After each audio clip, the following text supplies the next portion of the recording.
The Golden Gals live, now running at Mercury Theater, features moments you remember from the original hit show, plus all new moments you won't forget. And joining us now with more is Ginger Minj, who plays Blanche, and Divine Grace, who plays Dorothy. And we know exactly who you guys are.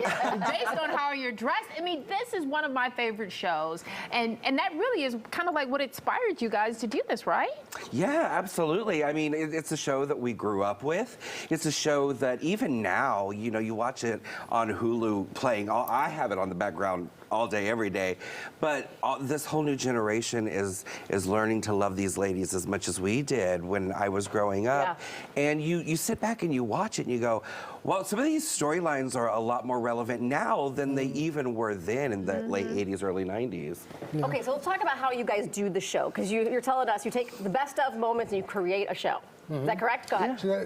Ginger is really responsible for Frankensteining the script.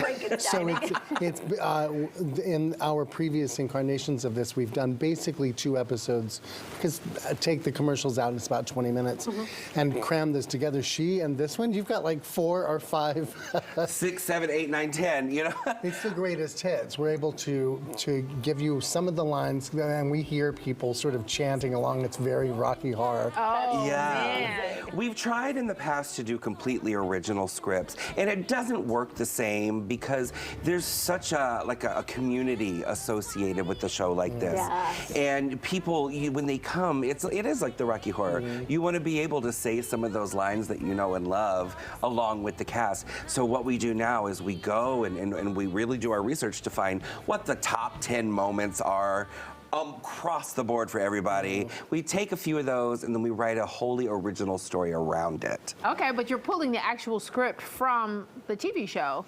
No, the script is all brand new, all original, and we just pepper in those moments that people know and love. Okay, yeah. okay, all right. So talk about Fruit Wine Productions. It's a multimedia, queer-owned, operated production team, which has got to be empowering, I would say.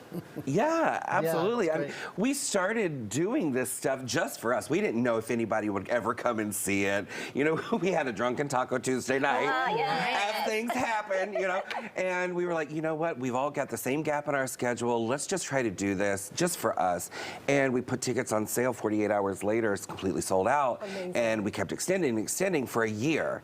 And we were like, you know, there is something very empowering about this. We were empowered by these women, and now we're able to take that and kind of turn it into something new that's not just for our community, but a good representation of the community. Absolutely. So now we take all of these classic shows. We've done Roseanne Live, we've done Gilligan's Island, The Munsters, we're gonna do Designing Women, and it's all about taking those stories, those characters that we loved, filtering them through a queer lens, and then kind of reflecting that back out into the world. So how does it feel to get in these costumes? I mean, because you guys have nailed Dorothy and Blanche. Who hasn't nailed Blanche?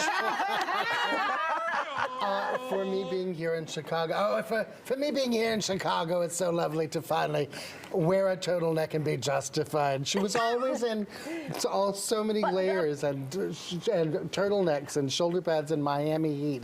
Oh, it's so hot. She's always complaining. We'll take off the turtleneck. In Miami. In Miami. In the summer. Yeah. Okay, so the episode right now that you're channeling is they're stuck in a hurricane? Yeah, so there were a few episodes throughout the series where, I mean, of course, being in Miami.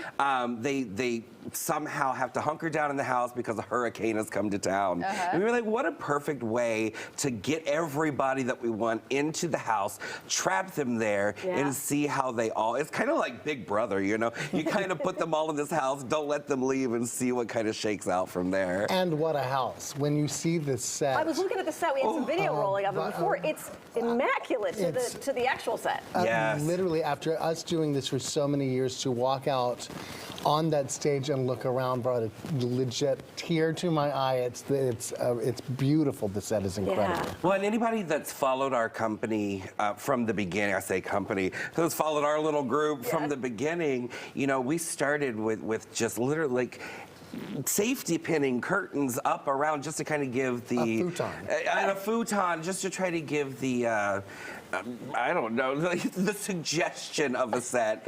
And I think anybody that's followed us will know that every penny that comes from the tickets, we never spend it on ourselves. We always take it and we make these shows bigger and better. Reinvested, yeah. So that when people come, you know, they're enjoying the experience as much as we are. Oh, do you guys ever feel like you're falling back into character when you're having just a regular conversation? Yes, that's the thing. We do this all the time, and then it'll be 3 hours after the show. I'm still talking like this.